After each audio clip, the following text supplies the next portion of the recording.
Tous les enfants traversent une période normale, et même souhaitable, vers 2 ans, durant laquelle ils tiennent tête à leurs parents. C'est un état normal par lequel l'enfant a besoin de passer pour construire ses limites, dans le but d'acquérir de l'autonomie et de s'affirmer. En tant qu'adultes, nous devrions d'autant mieux comprendre cette période que cette recherche de fiabilité demeure présente en nous face à nos semblables.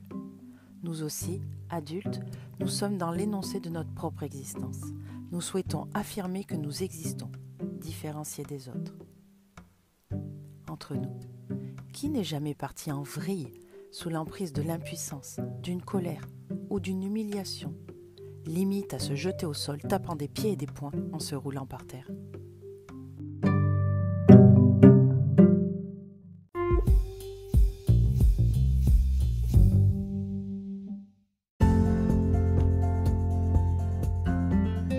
Bonjour à vous et bienvenue dans le podcast de Cœur à Plume.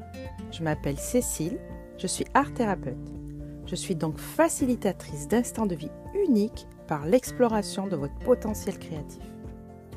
Ma mission est donc de vous guider dans votre monde intérieur grâce à l'art plastique, la musique, l'écriture, le théâtre, la danse, sans qu'aucun talent ne soit nécessaire, sans jugement et en toute bienveillance, afin de vider ce qui vous encombre, de reprendre contact avec l'instant présent et votre créativité, de favoriser de nouvelles perceptions et de développer une réflexion plus large pour vivre plus en conscience, avec plus d'amour et d'harmonie. Et si cet épisode vous plaît et qu'il vous semble pouvoir être utile à d'autres personnes, n'hésitez pas à le partager. Je vous invite aussi à le commenter et à vous abonner.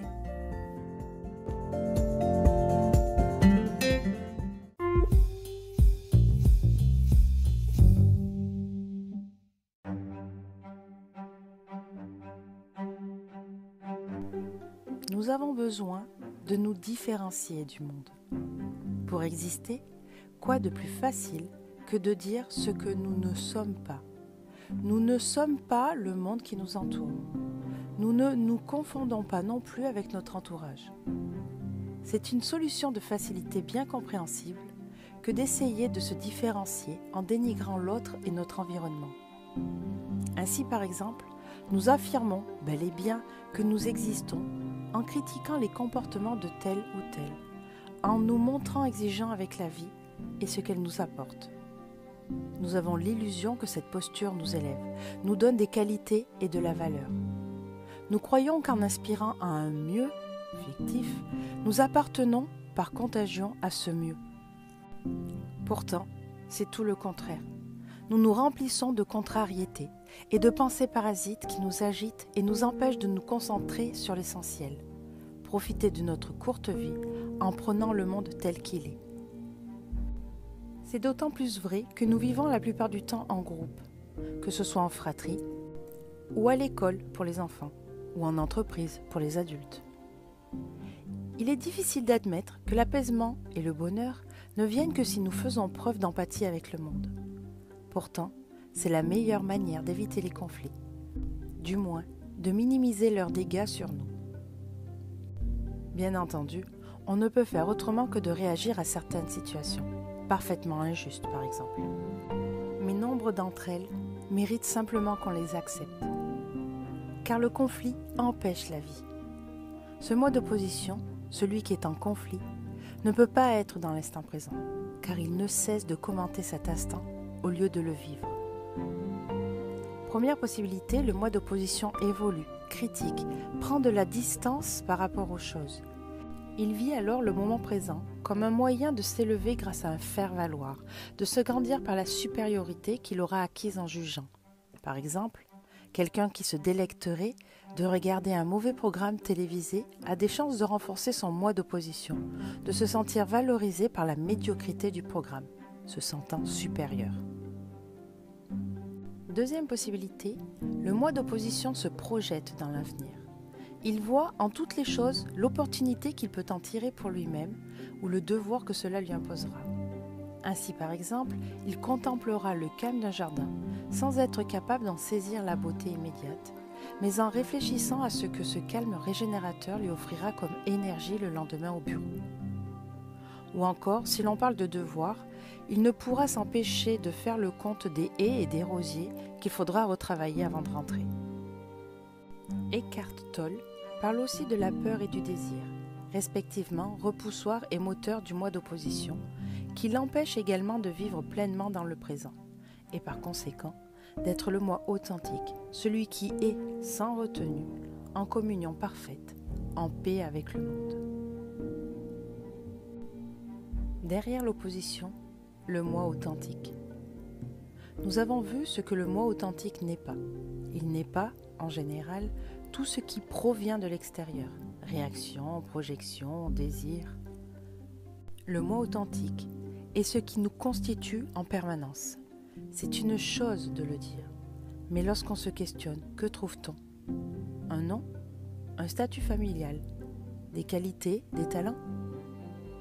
Ce ne sont encore que des conventions sociales. Ce qu'on trouve, c'est ce qu'il y a derrière chaque moment de calme intérieur. Notre propre silence, les contours de notre esprit, notre force vitale, celle qui nous permet simplement d'être là et dans laquelle nous puisons la force de faire le calme, de repousser nos pensées parasites, culpabilisantes ou frustrantes. Ce mot authentique est difficile à discerner. Il se fait rare et il n'en est que plus précieux. Mais c'est lorsqu'il apparaît que l'on peut réellement considérer avoir atteint un vrai état de calme intérieur, puisque nous avons trouvé l'essentiel et que les préoccupations annexes sont envolées, du moins momentanément. Nous trouvons alors le temps d'être ce moi et rien d'autre. C'est un état de nudité psychique qu'il est difficile de tenir, tout comme la nudité physique.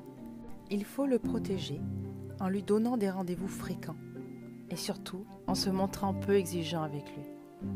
S'il est précieux et qu'il refuse de se montrer, il faut se laisser tranquille. C'est le moyen de vivre en paix avec soi-même et c'est le secret du bonheur.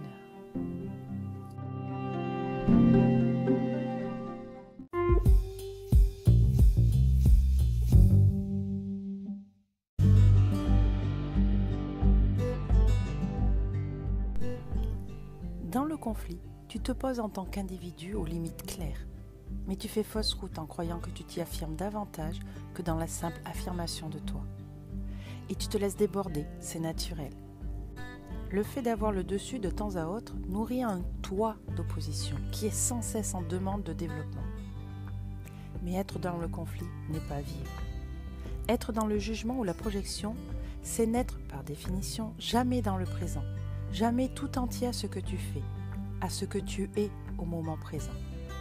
Ainsi la vie passe et tu ne la vois pas passer, trop occupé à t'en faire une idée, à essayer de lutter contre des circonstances ou à planifier ce qui viendra peut-être ensuite. Le vrai toi n'a pas besoin d'opposition. Te défaire de ces luttes inutiles, c'est essayer de te trouver toi-même.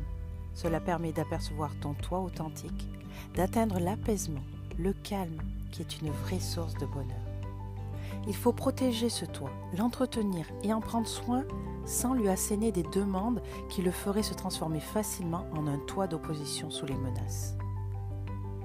Et comme toujours, si tu le souhaites, si tu en as besoin, si tu ne sais pas par où commencer, je suis là pour t'accompagner à faire le premier petit pas pour apaiser ton âme à l'intérieur de toi.